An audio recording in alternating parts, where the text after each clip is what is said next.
Yeah. Yes. Okay, good. Right. And that is everything for part. For part Even though, one. yeah, that's all this for part A. It might look like there's more to do, but they're just really like stepping you through it, which you just did great. Part B is to determine the y-intercept. The y-intercept is when x equals 0, putting 0 in for x. So I'd like you to do that. Put 0 in for x and solve for y. 0 in for x. Okay.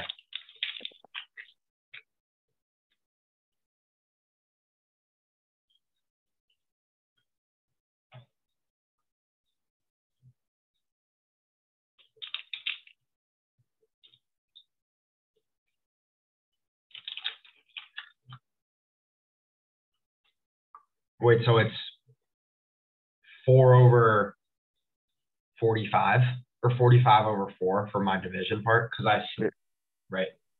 Did you put 0 in for x and you know, let's like try to, and we'll do that next, interpret, but 0 means 0. 3 times 0 is 0. This is nothing. There's nothing here. Oh, right. 4y equals 48. What does y equal? 12. 12. Okay. Can you remind me what x stands for in this problem? What does it represent? Yeah, popcorn. It's the number of popcorns. So that means 0 popcorns, which is super lame. You gotta have popcorn. 12 is, y is the soft drinks or sodas. Maybe it says sodas. Y is the sodas. Sodas. So the intercept here means if you spent all your money on sodas, you could buy 12 sodas. You spend, right, okay. You spend all your money on sodas. So that's where, when it says interpret it in context, they're looking for words like that. They're like, you spent all your money on sodas, you just made soda, you just drank sodas. You bought 12 sodas for your friends. That's the kind of thing that they're looking for there, a sentence or two. Okay, so with $48, you can buy 12 sodas. Yes. That's actually said really well. Got it.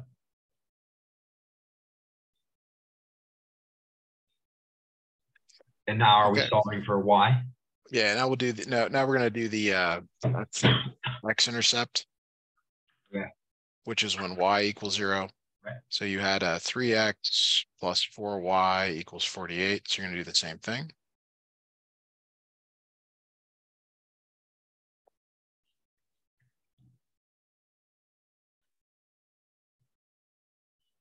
$16.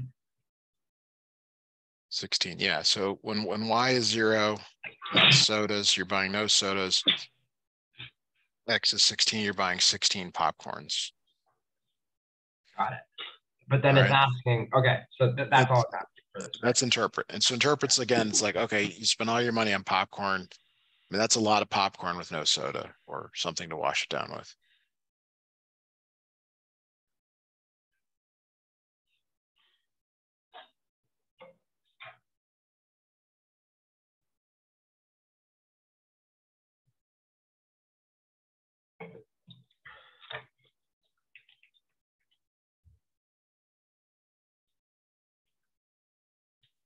All right, I got those.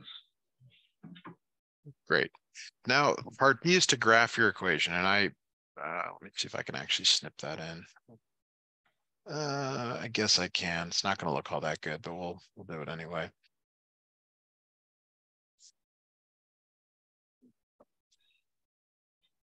Okay. So the x-axis is popcorn. And the y-axis is soda. And you want to graph the two intercepts. You want to graph that you can either buy 16 popcorns or 12 sodas and connect them with a straight line. But going down? Yes. Okay. Now, importantly is you do not cross the axes. Okay. This is 16 comma 0, 0 comma 12.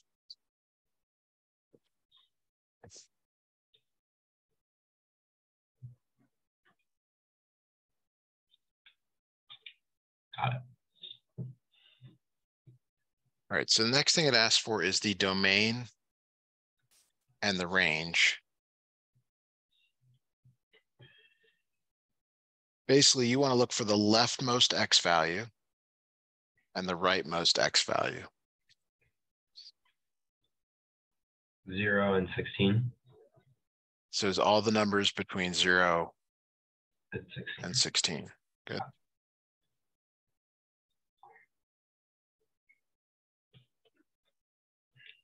And then the y would be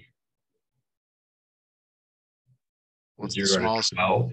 Yes, yes, very good. And you need all that other stuff. The x, such the x element of the real numbers, curly braces, all that stuff. Okay. I'm going to ask you a question here, and I don't, it's not trying to trick you here, but I want you to think about this. Can you buy half a soda? Can you buy half a soda? Yes. I mean, technically, yeah. Okay. How about half a popcorn? Yeah. All right. So I disagree. I don't think you can, but Well, you I'm can't buy not, half a soda because, I mean, unless they pour it out. well, so the domain suggests that it's actually anything in between, like half a soda, 5.5 sodas. Yeah. It's sort of an interesting question is to think, well, can you really justify having everything, every point along here? Like, is that even possible? And it kind of depends whether you think you can have half a soda or not, or half a popcorn. Like when you go to the movies, I'm sure you've been to a movie. I mean, some people have not, but if you haven't been to a movie in a while, right? Like Yeah. you go and order either a popcorn and you get a popcorn. They don't give you, like, they don't say, well, how full do you want it? Yeah. They just Right? fill it to the They top. just fill it up. Fill it. So it's kind of an interesting question. Is like, well, is it possible to get these in between values? And it kind of depends on your perspective. You're saying yes, and that's fine. I'm suggesting, well, if you and I opened up a movie theater, we probably wouldn't sell half a popcorn. We would Yeah. always want to sell full, but it's possible. All right, so this is kind of the general setup of these problems. You write the equation, you find the intercepts, and then you graph them. And then you maybe answer a question or try to predict something. Another thing you could do here is like, it's something like this where it could say like, let's say, everybody wanted a soda and there were 6 people in your friend group. How many, popcorns could you buy? Right. So If you had everyone, 6, everyone wants a soda, but then how many popcorn, how much money do you have left over for popcorns? Well, it'd you be, got 8. you get to buy 8. Yeah. That's Yeah. another type of question you might have I see. on here. All right. Number 3. Oh, I guess we did these out of order. That's not good. Yeah. All right. Oh, well. The band Booster Club is selling T-shirts and blanket wraps to raise money for a trip. What's a blanket wrap? Like, actually, I have no idea. Maybe T-shirt. So I've you no can clue. you can bring that up your next student council meeting. We're going to sell blanket wraps and see if anybody knows what you're talking about. No one will know. Yeah, no one will know. No one will raise a question either. All right. The band director has asked the club to raise $1,000. Okay. They want to raise $1,000. The Booster Club president wants to know how many T-shirts and how many blanket wraps the club needs to sell to meet their goal of $1,000. The T-shirts cost $10 each, and the blanket wraps cost $25 each. Okay. So we're going to start with that. We're going to get to this next part, kind of starting right here. We'll get to all that, but let's do this first, grouping of things here. Let's write the equation. And again, it's a price times a quantity. Okay. So, And you have to assign the variable this time. You have to say, use a letter for t-shirts and use a letter for blanket wrap. Okay, let's go for t-shirts. We're gonna go T. Okay. So T equals 10. But it's price times quantity. So T in this case, P is the number of t-shirts. Okay. Well, price times the number. And I'd recommend going X just because the graph's already in terms of, yeah, X is already there. So if you sell one t-shirt, you get $10. If you sell two t-shirts, you get 20. What is the equation that I'm using to create that? X equals 10. Price times quantity. We don't know the value of X. Oh. But we know every time. Well, let's go back and look at the previous problem because you did a really good job here, and it told you X represents the number of popcorns, Y represents the number of sodas. It's always priced. X represents the number of t-shirts. Yes, and what's the price of each t-shirt? $10. So it's 10X. Plus, what else are they trying to sell? Blanket wraps. Blanket wraps. Let's use Y for that, just because it's the other variable typically used. What's the price of blanket wraps? 25. Okay, and how much money are they trying to raise? $1,000. $1,000. Okay. All right, very good.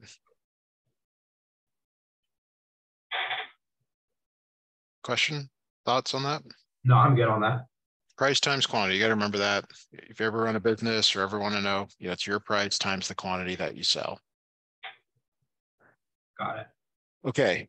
The next thing we did here is find and actually we should say Y is the number of blanket wraps. Somewhere you should define the variables. Okay, so X is number of t-shirts.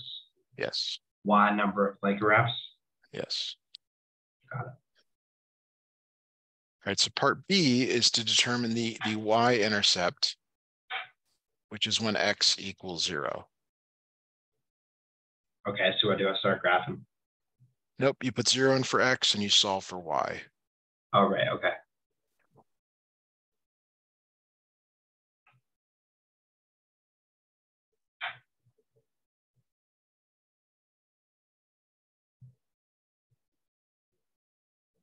Okay, so Y equals 40. Good. Now we need to write some sort of an interpret equation. Like, what does that mean in context? Like, does that mean we're buying all of blanket wraps, all of t-shirts? What are we doing here? That means that's only blanket wraps.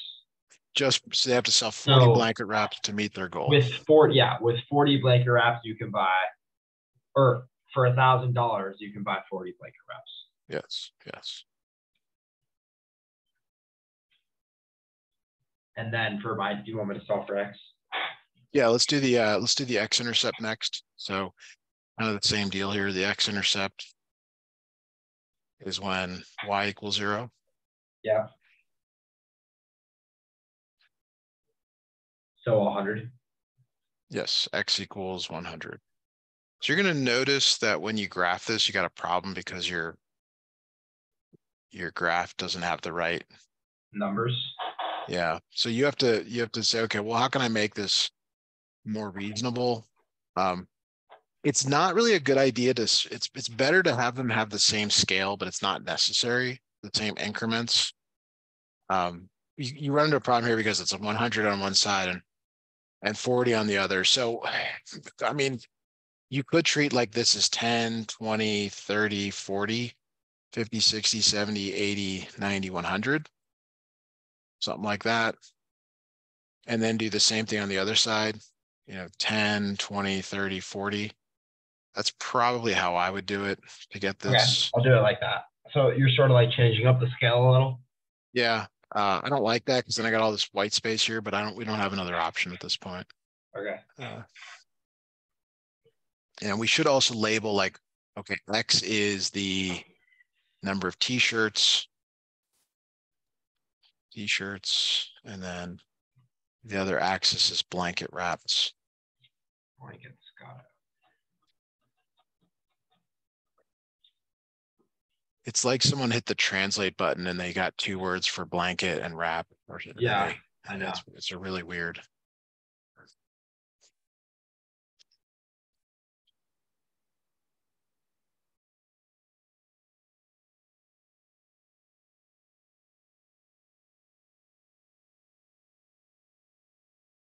All right, I got my graph. Okay, fantastic. So you got to label the points, 100 comma 0, 0 comma 40, Yeah, and and then then same thing, domain and range.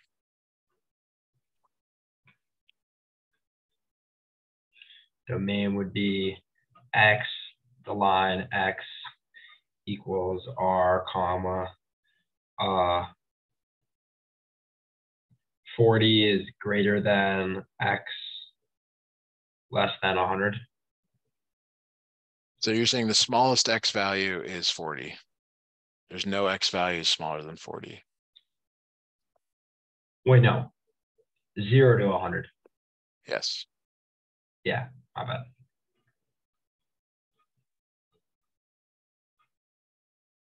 Range y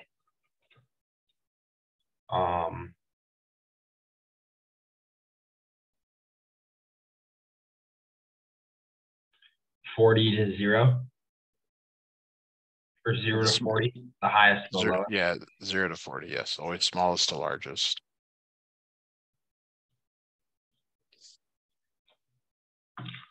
Got it. Now, I'll ask you the same question here. Maybe I'll get a different answer. Can you buy half a blanket?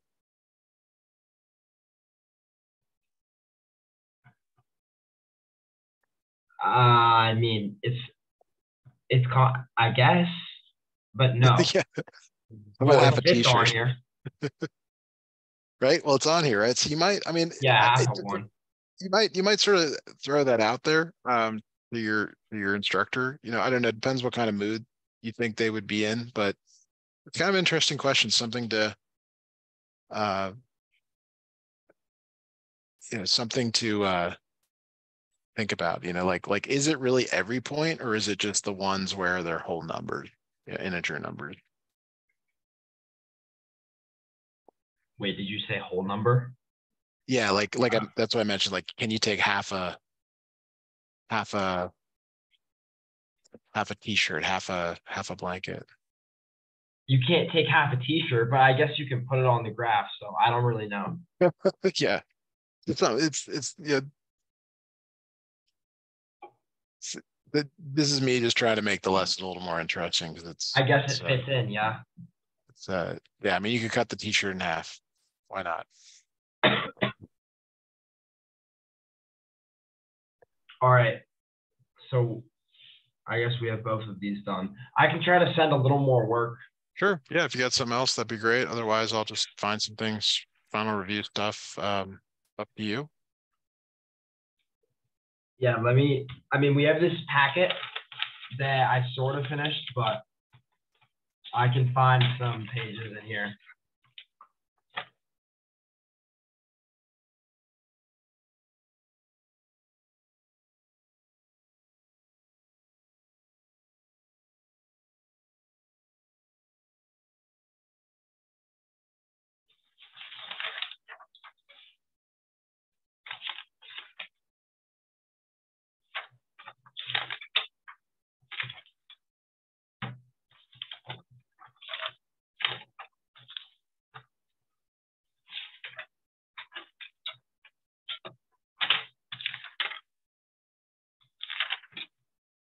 All right, I found a good set of pages.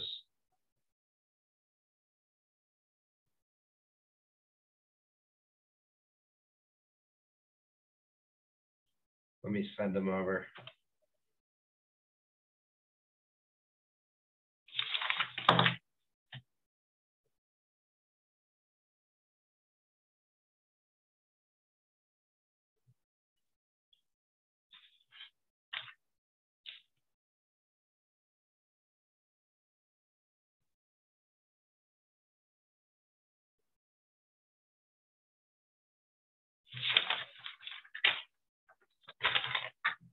And we're getting a lot of graphing out of those. So let me find one more that's not graphing. Okay.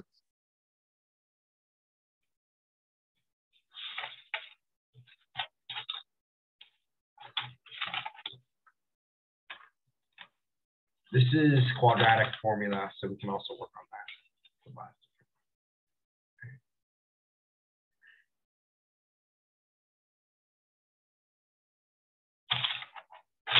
All right, I sent the stuff over.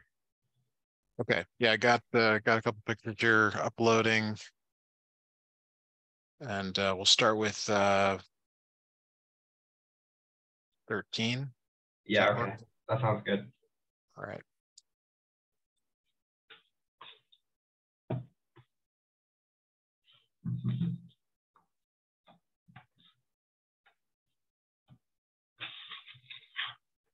Okay, so the idea with function notation is you're putting these values, these 5 values in for x, and you can almost, I sort of prefer this. It's like they're giving you the x value and you want the y value.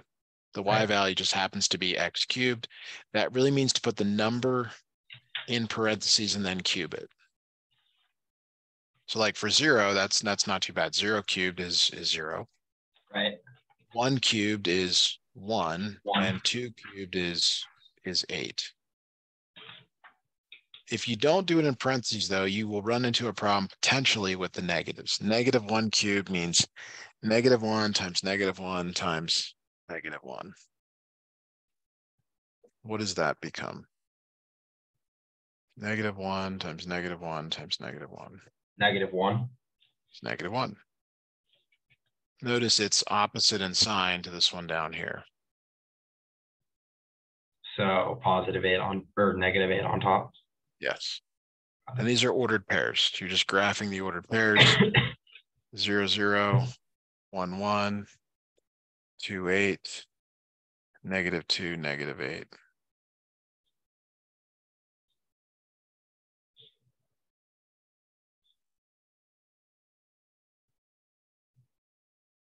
Got it. All right, I'm sorry, I missed a point. It's terrible. I did a good job of graphing, as I well no. I think there's the other point. Something like that. Yeah. Okay. Nothing more to do, nothing more to see. Now you got all this other stuff to ask about. Okay. So yeah, your math department always asks questions. Some of them don't exist. Like they just copy and paste, but like this one does not have any asymptotes. And I don't think you know anything about asymptotes at this point. So I'm not sure why that's there. Yeah, I don't really. Yeah. All right, x-intercepts are where it crosses the x-axis. You can do that from the table or the graph. Like where does it cross the x-axis? What's the ordered pair there? 0, 0. 0, 0. So it's an ordered pair. There you go. All right.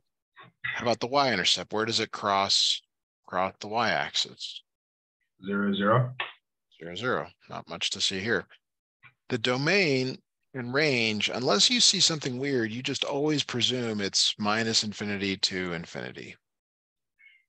Okay, we could talk about why in a moment here, but like that's kind of your default. If you're not sure what to write, just write that. That'll get you, 80% of the way there most of the time. Got it.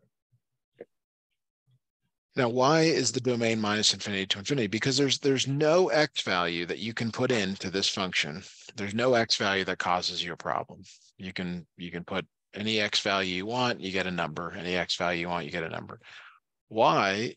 This thing goes down forever and it goes up forever. Down forever, and forever. I see. That's why the range is -infinity to infinity.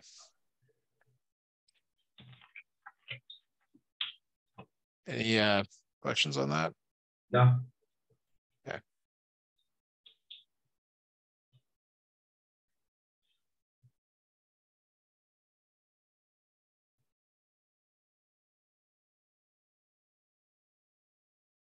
All right, so new problem here. Parent function is what? What is the parent function here? 2 squared. 2x. 2 to the x, 2 to the x, yeah, 2 to the x. And to make a graph of it, unless you know otherwise, you need to start with kind of the standard set, which is -2, -1, 0, 1, and 2.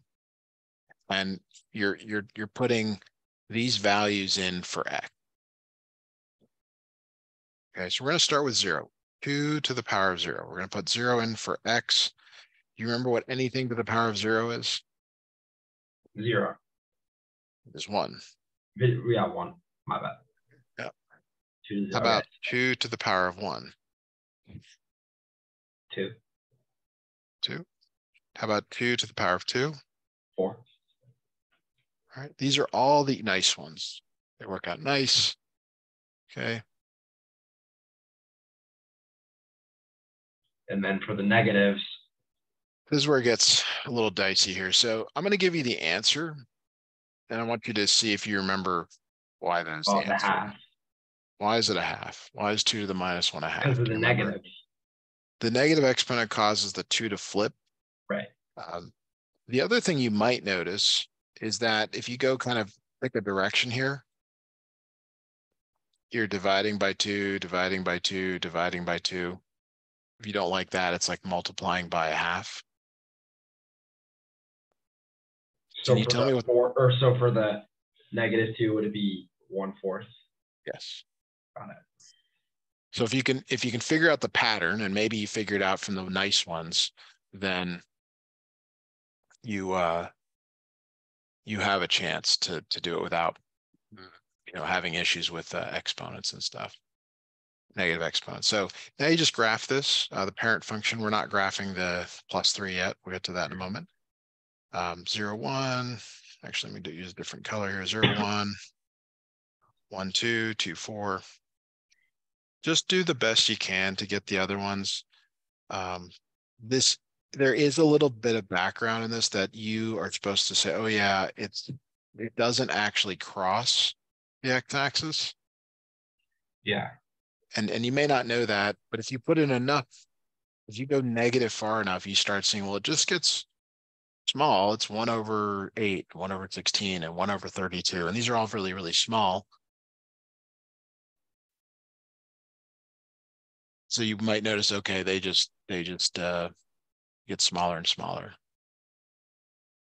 but they never cross. Yeah. Okay. So that's the parent function. I think there's some assumption that you know the parent function. All right, so the transformation here, graph, we're going to look at this next.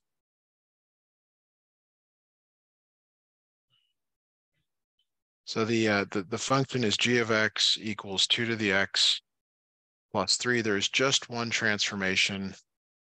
Any idea what that +3 does? It's kind of outside the function. Makes it go up 3 or up. Yep. Yeah, up 3. All right, so that affects all the y values, but not the x values. Right, the x's stay the same. Yeah, so you can actually grab those old values and then add 3 to them. You can recalculate it if you want. Lots of options. So it's like it's like 3 and 7. Yeah, 3 1/4. 3 1/2, 4.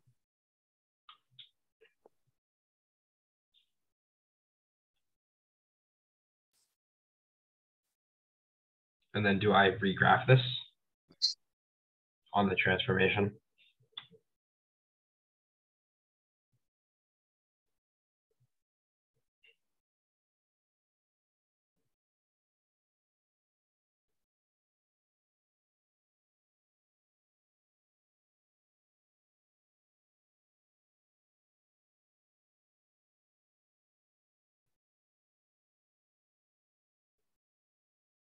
Hello? Yep. Do you have a graph for this? Yeah, I got it. For you to. So it's essentially the same graph, except everything's been moved up 3. So your graph should look, something like this again, Yeah. roughly. All right, so now we can answer some of the other questions about domain and range. When we're looking at this, so the domain, you're really asking yourself, how far left does this go? And it goes left forever. Infinity, yeah. Negative infinity. And then how far right does it go? I guess forever. Like Yeah. it goes up forever, but also, it goes right forever as well. And then the range, well, it doesn't go down forever. It sort of shallows out here at 3, which is y equals 3. So it approaches 3, but it never quite gets to 3. And then going the other direction, how far up does it go? Well, it goes up forever. Forever. Got it. So it's the infinities again. Yeah.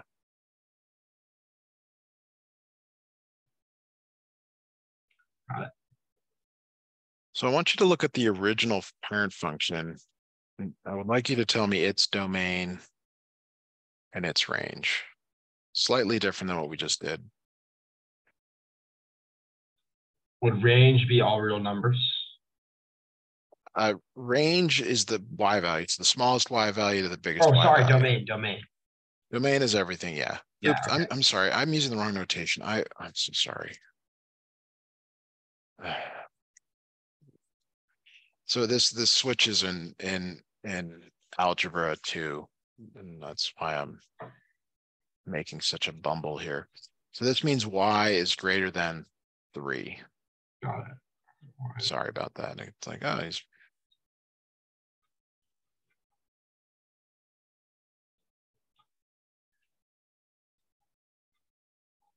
all right. Now I'm asking for the domain and range, and you're right. The domain of this original function is everything. It's x such that x is an element of the real numbers. What about the range? What do you got for y here?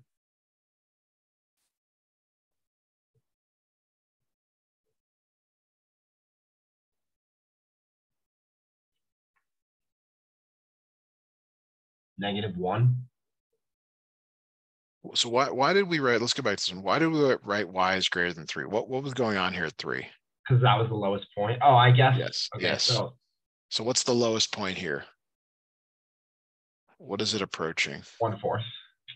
It gets smaller. 1/8. Keep going. What's this right here? 0. This line is y equals 0. So it's y greater than 0 for that.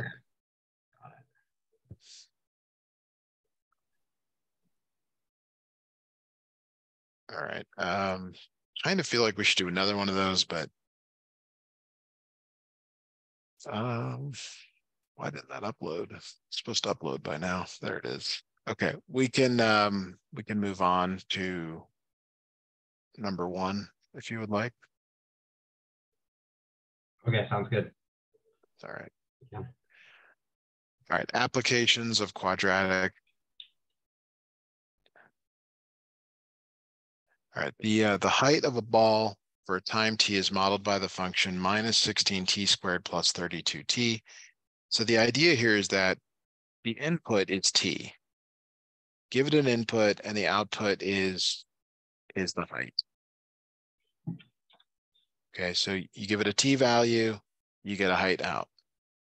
They want to know the height, the output, when the t value, the input, is 1.5. They're asking you to determine h of 1.5 in this problem. And assume you have a calculator, so go grab a calculator, or I can send you a link to one, but substitute 1.5 in for t and see what you come up with for this.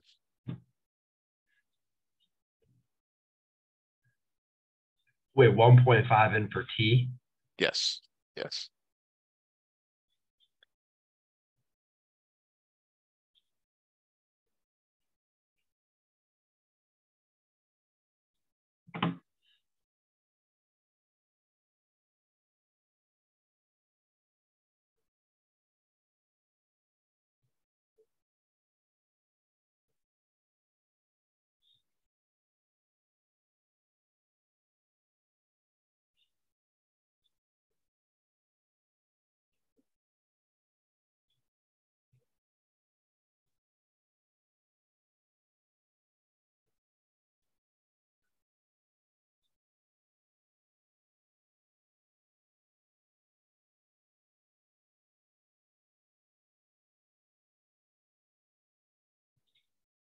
All right, so the total of those is 30.5, or h of t equals 30.5.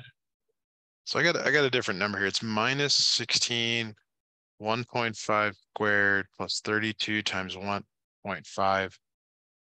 You have to Oh, I square didn't before you square it. multiply. I didn't square Okay. it. Well, Square before I multiply it. Okay, so that's yeah, 3. yeah. 1.5 squared is 3, right? It is not 3. It's 1.5 times 1.5. If you're using a scientific calculator, let it do the work there. Just enter it all in and get the number out. 2.25. Okay. Yep.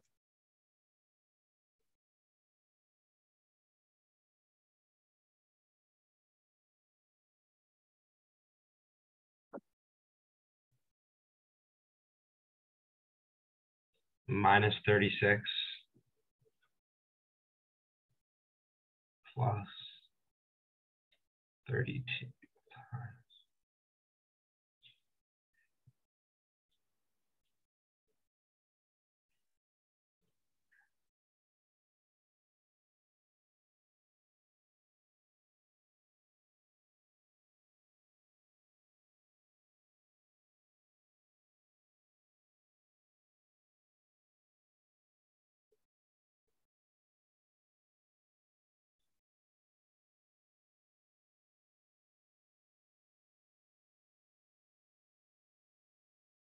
12. 12. Good. Nice. Right. So good thing to figure out the calculator now. That way the test, you're not surprised how to use it. Yeah. Good job on that. All right. So the next part is kind of stuff you guys have been doing earlier, a little bit earlier in the course here. It says to use common factoring to find the times when the ball hits the ground. So it's minus 16t squared plus 32t. I'm just rewriting it. The very first type of factor you're always supposed to do is the greatest common factor. You're looking for a number 8. and a letter, a little bit more than 8 actually, that goes into both of these. 8t. So I agree with the t. Minus 16 is the Oh, right. full. Oh, yeah. Minus 16. Yeah, and so that goes I on didn't the even think outside about here. Yeah, you always try the number, that. hope Yeah. it works. Is you now divide both of these by minus 16t.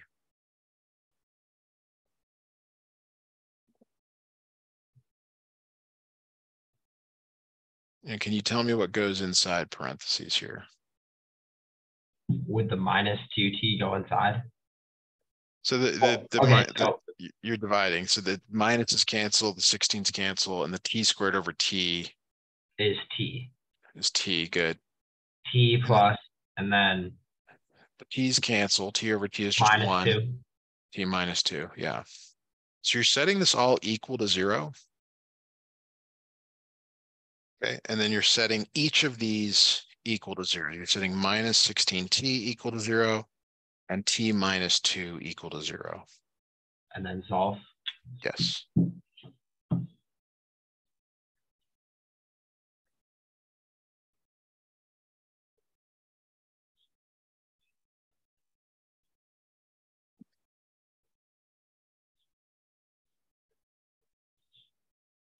T equals 16, t equals 2. You're dividing both sides by minus 16 here. So Oh, the going to be 0 over negative 16, which is 0. 0. And then, The other one is 2. Yeah. got it.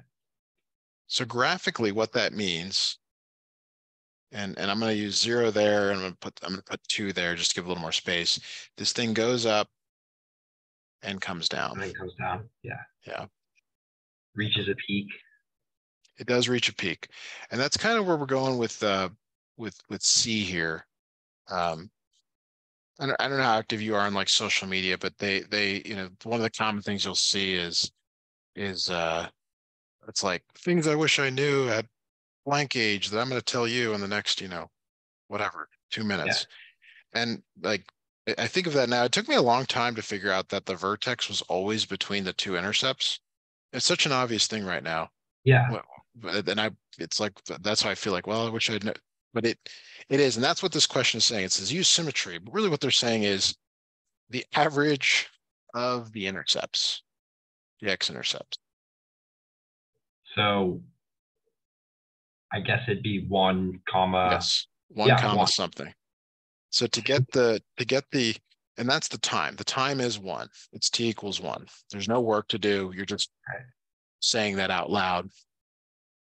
To determine the maximum height, that's part B. Part B is to take that value of 1 and put it into the original function. You're trying to find h of 1 now. So that's minus 16 times 1 squared plus 32 times 1. Okay, so solve that out. Yes, work that out.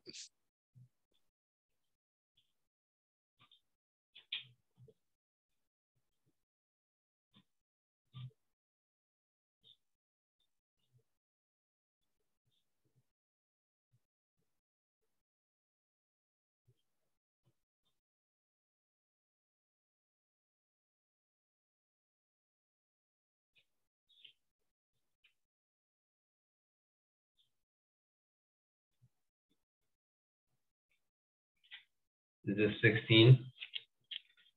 This is 16, yeah. Right. And then gets the graph. Kind of already done that.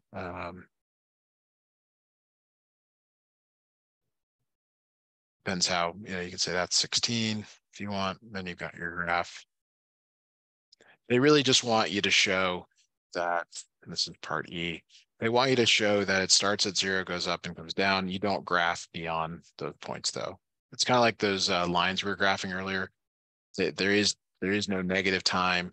And once it hits the ground, like you're done. There's nothing beyond that. Like it doesn't go into the ground. Yeah. F, last part says, student says the domain of any quadratic function is all real numbers. Does this apply to this real world context? The answer is no. No, the domain is the time that the object is in flight.